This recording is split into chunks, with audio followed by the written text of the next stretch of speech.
भगवान ब्रह्मा को सृष्टि का रचयिता कहा जाता है। फिर शिव ने उनका सिर क्यों काटा?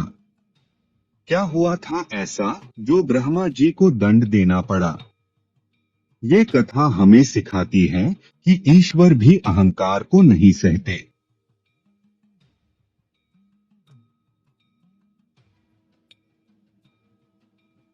प्राचीन काल में ब्रह्मा जी के 5 सिर हुआ करते थे। चारों दिशाओं की ओर एक एक सिर और 5वां ऊपर की ओर। 5वां सिर ज्ञान और ब्रह्म ज्ञान की सत्ता का प्रतीक था। लेकिन इसी 5वें सिर में अहंकार जन्म लेने लगा।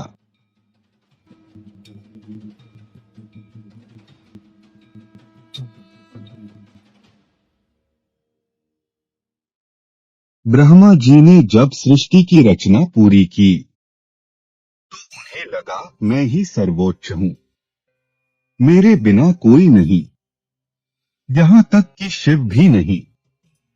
उन्होंने अपने ही बनाए नियम तोड़ने शुरू कर दिए। वे अपने आप को सर्वेश्वर समझने लगे। एक दिन उन्होंने माता सरस्वती को देखा और उनसे मोहित हो गए। जब वे चारों दिशाओं में उनसे दृष्टि नहीं हटा सके तो उन्होंने ऊपर की दिशा में भी सिर उत्पन्न कर लिया ताकि हर दिशा से उनकी दृष्टि उन्हीं पर रहे। यही था अहंकार का चरम।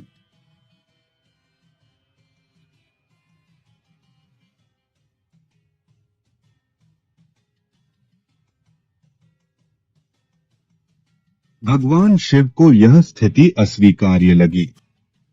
वे केवल धर्म के रक्षक नहीं हैं, बल्कि चेतना और मर्यादा के संरक्षक भी हैं। शिव ने ब्रह्मा से कहा, तुम सृष्टि के रचयिता हो, पर इसका अर्थ यह नहीं कि तुम सर्वश्रेष्ठ हो। अहंकार यदि देवों में आ जाए तो उसका नाश भी आवश्यक है। ब्रह्मा ने उत्तर दिया, शिव तुम कुछ नहीं करते, ना सृजन ना पालन, फिर तुम्हारा क्या स्थान? शिव मुस्कुराए और उन्होंने अपने क्रोध रूप भैरव को प्रकट किया। भैरव ने ब्रह्मा जी के 5वें सिर को काट दिया।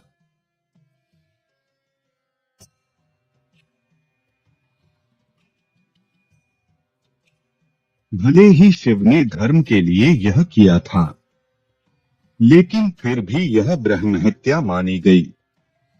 शिव ने उस पाप से मुक्ति के लिए काशी में निवास लिया और वहां तपस्या की। आज भी काशी को मोक्ष की नगरी कहा जाता है, क्योंकि वहीं से शिव ने यह सिखाया। सत्य के लिए किया गया कर्म भी तप से शुद्ध होना चाहिए।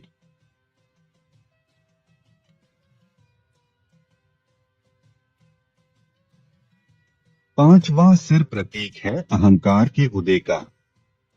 शिव का भैरवरूप प्रतीक है। जब सत्य और मर्यादा को बचाने के लिए कठोर निर्णय लेने पड़े तो संकोच मत करो। इस कथा का सार है, सृजन करो पर खुद को निर्माता मत समझो। ज्ञान लो पर उसका घमंड मत पालो। भक्ति करो लेकिन नियमों के भीतर रहकर।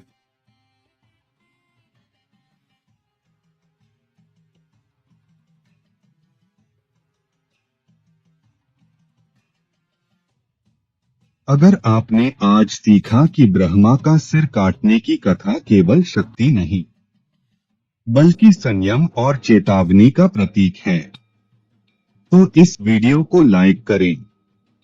कमेंट में लिखिए अहंकार का अंत यही शिव का धर्म है। और सब्सक्राइब कीजिए सनातन इंस्पिरेशंस को, क्योंकि अगली कथा में जानेंगे गंगा शिव की जटाओं में क्यों बंधी।